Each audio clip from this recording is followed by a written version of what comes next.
Good morning, students. Today topic is numerical problems based upon electric effect of current, class of 10th. कल हमने जो previous video में quick revision किया था electric effect of current का, आज उससे ही रिलेटेड आप क्या देखोगे भाई, न्यूमेरिकल किस टाइप से आपके एग्जाम में न्यूमेरिकल्स प्रॉब्लम आएंगी, कैसे आपको उनको सोल्व करना है, क्या आपकी अप्रोच होनी चाहिए उनको सोल्व करने की, वो सब आप आज की वीडियो में देखेंगे भाई। हाँ भाई, सबसे पहला क्वेश्चन है आपका, what charge flow through a metallic wire in 1 hour. जो चीजें गिवन है उसको सबसे पहले पढ़ते पढ़ते अंडरलाइन कर लो। When a constant current 0.2 ampere is flowing through it. उसके बाद ये देखो कि व्हाट चार्ज, तो इसका मतलब हमें चार्ज निकालना है। और क्या गिवन है भाई वो लिख लो। गिवन क्या क्या है, सबसे पहले करंट है कितना भाई, 0.2 एम्पियर, और टाइम कितना है भाई, टी 1 आवर। और हमें क्या निकालना है भाई, क्यू। क्या आई टी और क्यू में कोई रिलेशन है? हाँ भाई, करंट चार्ज और टाइम में कल हमने पढ़ा था I is equals to Q by T. तो हमें क्या निकालना है, चार्ज निकालना है। करंट और टाइम गिवन है तो चार्ज जो निकालना है उसको एक साइड रखो, बाकी को दूसरी साइड लेके जाओ। हाँ भाई, तो इसको जब आप अप्लाई करोगे, क्यू को इधर रखा, टी को इधर लेके आए, तो क्यू इज इक्वल्स टू क्या हो गया भाई, आई इंटू टी। चार्ज की यूनिट क्या लगाते हैं, कूलाम। करंट की एम्पियर, टाइम की सेकंड, तभी तो चार्ज की यूनिट क्या आती है, कूलाम। तो बट हमारा टाइम किसमें है, आवर में। 1 आवर में कितनी, सबसे पहले आवर को किसमें कन्वर्ट करो, मिनट में, 60 मिनट। अब 60 मिनट को किसमें कन्वर्ट करो भाई, सेकंड में। 60 मिनट 1 मिनट में, 60 सेकंड, और 60 मिनट में कितने सेकंड भाई, 60 इंटू 60 कितना हो गया, 3600 सेकंड। अब क्या है, उठा के दोनों ही वैल्यूज का पुट कर दो भाई, जो हमें निकालना है। Q इज इक्वल्स टू आई। आई कितना है भाई, 0.2 एम्पियर, और टाइम कितना है 3600 सेकंड। तो Q कितना आ गया भाई, 7200। इसके अगर 2 से मल्टीप्लाई करेंगे, एक पॉइंट के बाद क्या है, अब लगा दोगे एक पॉइंट इधर, तो कितना हो गया 720। क्या है भाई ये 720, हाथी घोड़े गधे क्या है, चार्ज की यूनिट क्या होती है बोलो, कूलाम। तो ये आपका क्या आ गया भाई, आंसर आ गया। फर्स्ट न्यूमेरिकल हुआ क्लियर। मीन्स न्यूमेरिकल को अप्रोच करने का यही तरीका है, आप सबसे पहले स्टेटमेंट को पढ़ो, जो चीजें काम की आ रही है उसको अंडरलाइन करते जाओ, उसके बाद जो गिवन है वो लिखो, उसके बाद निकालना क्या है वो देखो, और फिर देखो कि क्या इन तीनों में डायरेक्ट रिलेशन है। अगर आपको डायरेक्ट रिलेशन मिल जाता है मीन्स वेल एंड गुड, अगर नहीं मिलता है तो पहले कहीं और से वो चीज आप डिराइव करो, फिर आप उस फॉर्मूले में क्या करो, पुट करो। या तो आपका 1 स्टेप में आपका न्यूमेरिकल पूछा जाएगा, या 2 स्टेप में। 1 स्टेप में तो आप डायरेक्ट फॉर्मूला यूज करोगे, क्या पता आपका पहले टाइम कहीं और से निकलवाता, फिर यहाँ आपका चार्ज की यहाँ पुट करते, ठीक है। तो आया हमारा कल एक फॉर्मूला था इससे बेस्ड न्यूमेरिकल। यहाँ मैंने कल भी बताया था कि 3 चीजें भाई, 2 दे देगा, तीसरी पूछेगा। करंट और टाइम दे दिया, क्या पूछ लिया, चार्ज। कल को चार्ज और टाइम दे दे, क्या पूछ लेगा, करंट। बट चेंज कहाँ कर सकता है आपका, करंट डायरेक्ट ना देके, मतलब 0.2 एम्पियर ना कह के 0.2 मिली एम्पियर कह दे, या माइक्रो एम्पियर कह दे। तो मिली का मतलब मैंने कल भी बताया था 10⁻³ और माइक्रो का मतलब 10⁻⁻6। किलो का मतलब है 10⁻³ और मेगा का मतलब है 10⁻6। ये वाली चारों क्वांटिटी आपको याद रखनी है। मोस्ट ऑफ आपके न्यूमेरिकल में 10th तक यही वैल्यूज यूज होंगी। बताओ वही फर्स्ट न्यूमेरिकल हुआ क्लियर। अब नेक्स्ट देखो,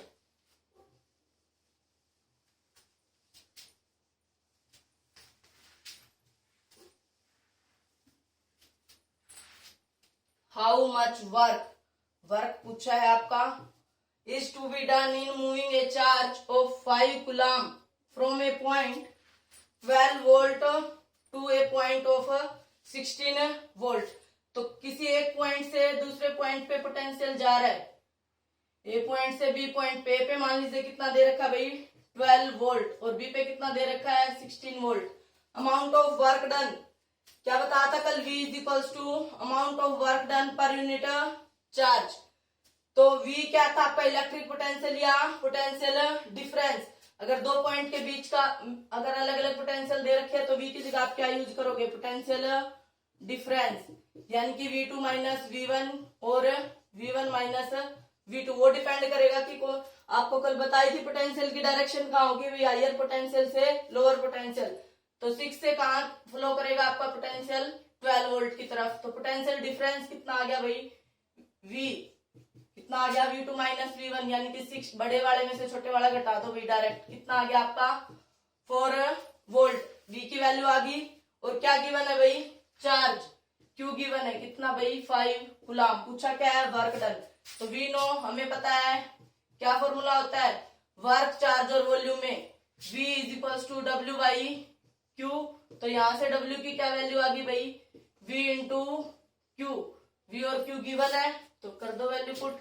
W is equals to, V की वैल्यू 4 है, Q की कितनी है भाई 5, 4 इंटू 5 20, क्या भाई जूल। वर्क डन की यूनिट क्या होती है, जूल, इसलिए आपने क्या लगा दिया भाई, यूनिट जूल। ठीक है, हुआ second numerical career. Direct potential given होता है एक ही, तब तो आप V बाई Q लगा देते डायरेक्ट, वही वैल्यू यूज करते V की। बात उसने एक पॉइंट से दूसरे पॉइंट पे दिया, मीन्स आपका पोटेंशियल डिफरेंस दिया है। तो डिफरेंस कैसे निकालोगे, बड़े वाले में से छोटे वाला घटा दोगे, क्योंकि पोटेंशियल कहां जाता है भाई आपका, हायर से लोअर की तरफ। फाइनल माइनस इनिशियल अगर करना चाहो तो नेगेटिव आएगा, अगर वो नेगेटिव किसकी तरफ में आएगा भाई, अगर आप ऐसे देखना चाहो कि फाइनल माइनस इनिशियल फॉर्मूले के हिसाब से, तो 12 माइनस 16, क्योंकि फाइनल ये है ऐसे लोअर की तरफ जा रहा है, तो कितना आएगा -4 volt. Minus due to direction है भाई, बट न्यूमेरिकल प्रॉब्लम सोल्व करेंगे तब ओनली क्या यूज करेंगे आप लोग, मैग्नीट्यूड। तो इसलिए मैंने बोला कि बड़े वाले में से छोटे वाला घटा दो डायरेक्ट, क्योंकि वेक्टर कैसी, पोटेंशियल कैसी क्वांटिटी है भाई, स्केलर क्वांटिटी, दैट्स व्हाई। ठीक है भाई, तो आया है सेकंड। अब थर्ड देखो,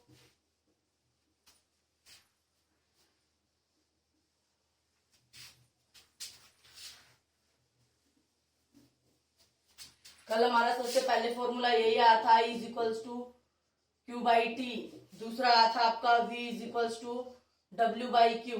दोनों के ऊपर बेस्ड न्यूमेरिकल कर लिए। कल भी कहा था कोई 2 गिवन चीजें होंगी, तीसरी पूछेगा, आज वैसे ही किया भी, कोई 2 दे दी, तीसरी पूछ ली। अब पेपर में वर्क डन ना पूछ के V पूछ ले, W और Q दे दे, वो आप लोग देख लेना। थर्ड आपका when a potential difference 3 volt is maintained across a wire, एक वायर के अक्रॉस मेंटेन हो रहा है, करंट कितना जा रहा है भाई 0.75 ampere flow, it find resistance. तो जो चीजें गिवन है, V कितना गिवन है भाई 3 वोल्ट, और I कितना गिवन है, सबसे पहले गिवन लिखो 0.75 एम्पियर। एग्जाम में भी ऐसे ही करना है, पहले स्टेटमेंट पे जो जो चीजें आपकी आ रही है क्वांटिटेटिव, उनको आप अंडरलाइन कर लो, उसके बाद जो गिवन है वो लिखो, उसके बाद कैलकुलेट क्या करना है वो लिखो, आर क्या करना है आपको, कैलकुलेट करना है भाई। तो तीनों में रिलेशन है, किसने बताया था, V और I के बीच में रिलेशन, ओम्स ने। क्या भाई, V is directly proportional to I, और इसको हटाया था तो क्या आ गया था, V is equals to I R। तो हमें क्या निकालना है, R की वैल्यू क्या आ जाएगी, यहाँ से I को इधर लिया, V बाई I। V की वैल्यू कितनी है 3 वोल्ट, I की वैल्यू कितनी है 0.75। इस पॉइंट को हटाएंगे तो ऊपर क्या हो जाएगा आपका 100। 25 से कट कर दो भाई, ये 4 और ये 3 से 3 कैंसिल, कितना आ गया 4। क्या भाई, वही फिर हाथी घोड़े का देख क्या आया, ये रेजिस्टेंस क्या की यूनिट क्या होती है आपकी, कल बताया था ओम, इसलिए यूनिट भी क्या लगा दी इधर ओम। बच्चे बस जस्ट कैलकुलेशन करके छोड़ देते हैं, यूनिट नहीं लगाते, क्योंकि मैथमेटिक्स नहीं है भाई, फिजिक्स चल रही है। तो विदाउट यूनिट, अगर आप विदाउट यूनिट लिख के आओगे तो हाफ नंबर आपका कट हो जाएगा न्यूमेरिकल में। ठीक है, आपने मेहनत भी की, फॉर्मूला भी याद किया, कैलकुलेशन भी की, लेकिन आप यूनिट लगाना भूल गए तो क्या होगा, आपका हाफ नंबर कट हो जाएगा। लेकिन हमें नंबर तो कट होने ही नहीं देना, फुल मार्क्स लेने हैं हमें। ठीक है भाई, बताओ अब थर्ड आपके न्यूमेरिकल में कोई दिक्कत है, या हो गया क्लियर। सिंपली ओम्स लॉ के ऊपर बेस था, V और I दिया था, R पूछ लिया था भाई, 3 क्वांटिटी है, कोई 2 देगा, तीसरी पूछ लेगा कि आपका करंट डायरेक्ट ना देके पहले चार्ज और टाइम दे दे, तो वहां से आप लोग पहले करंट निकालो फिर यहाँ पुट करो, 2 स्टेप में आपका भी पूछ सकता है। ठीक है भाई, अब फोर्थ न्यूमेरिकल देखो ओम्स लॉ पे ही, और किस तरीके से पूछ सकता है ओम्स लॉ का, V is equals to I R, ये थर्ड फॉर्मूला था। अब फोर्थ न्यूमेरिकल देखो भाई, ये कोई ग्राफ दे रखा है I और V के बीच में, V वोल्ट में है और करंट किस में है भाई, एम्पियर में। Find relation between V and I। V और I के बीच में रिलेशन कैसा दिख रहा है, स्ट्रेट लाइन दिख रही है, तो means V is directly proportional to I, ऐसे ही दिख रहा है। जैसे जैसे आपका I बढ़ रहा है वैसे वैसे देखो, इस पॉइंट पे तो करंट की वैल्यू ये है, V की वैल्यू ये है, इस पॉइंट पे करंट फिर बढ़ गया तो वोल्टेज भी बढ़ गई। तो कैसा रिलेशन है? डायरेक्टली। वैसे भी जब भी आपको कोई स्ट्रेट लाइन ग्राफ दिखे तो उसका रिलेशन क्या होता है भाई? डायरेक्टली का होता है ऑलवेज। किसी भी दो क्वांटिटी के बीच में अगर आपका ग्राफ स्ट्रेट लाइन है तो वो दोनों क्वांटिटी आपस में क्या होंगी? डायरेक्टली। तो V directly proportional to I, तो मीन्स उसने क्या पूछा? रिलेशन। रिलेशन कैसा है भाई? लीनियर कह दो या फिर स्ट्रेट कह दो, एक ही बात है भाई। कोई भी वर्ड यूज करके आओगे, या फिर V directly proportional to I, या तो लीनियर आपका रिलेशन है या फिर स्ट्रेट रिलेशन है। फर्स्ट पार्ट हुआ क्लियर। फाइंड रेजिस्टेंस और slope of given graph. Resistance निकालो। R क्या होगा बोलो? V is equals to I R। तो R क्या होगा भाई? V by I। तो किसी भी पॉइंट पे, चाहे इस पॉइंट पे निकालो चाहे इस पॉइंट पे निकालो, कहीं भी निकालो, रिजल्टेंट क्या आएगा? सेम, क्योंकि कांस्टेंट है आपका। स्लोप क्या रहता है? जब भी कोई स्ट्रेट लाइन होती है कांस्टेंट रहता है आपका स्लोप। तो मीन्स A के सामने देखो भाई, करंट की वैल्यू कितनी है? 0.5। उसी के सामने आपकी V की वैल्यू कितनी है? 2 वोल्ट। करंट कितना है? 0.5 एम्पियर। तो ये वैल्यू यहाँ पुट कर दो। R कितना आ जाएगा बोलो? 2/0.5। इस पॉइंट के नाम का 10, इधर 5 2 10, तो 2 into 2 कितना आ गया भाई? 4 क्या? ओम। या फिर स्लोप का है, स्लोप को मैंने बता रखा है। स्लोप क्या होता है भाई? वाई एक्सिस वाली क्वांटिटी ऊपर और एक्स एक्सिस वाली क्वांटिटी नीचे। वाई एक्सिस में क्या है आपका? V है और इधर I है। Indirectly slope of this graph क्या देगा आपका? रेजिस्टेंस ही देगा। अगर इधर I होता इधर V होता तब स्लोप क्या देता आपका? I by V। और उसी को हम क्या बोलते? 1/R। 1/R को ही क्या बोला आपने? रेजिस्टेंस का उल्टा ही क्या था बोलो? कंडक्टेंस। अरे रेजिस्टिविटी की उल्टी क्या थी आपकी? कंडक्टिविटी। रेजिस्टिविटी क्या थी? 1/सिग्मा। सिग्मा क्या थी आपकी? कंडक्टिविटी। रेजिस्टिविटी की उल्टी कंडक्टिविटी, कंडक्टिविटी की उल्टी क्या? रेजिस्टिविटी। रेजिस्टिविटी की यूनिट कल ओम मीटर आई थी, तो कंडक्टिविटी की क्या आ जाएगी? Ohm inverse metre inverse. Resistance. Resistance किसका रेसिप्रोकल है भाई? कंडक्टेंस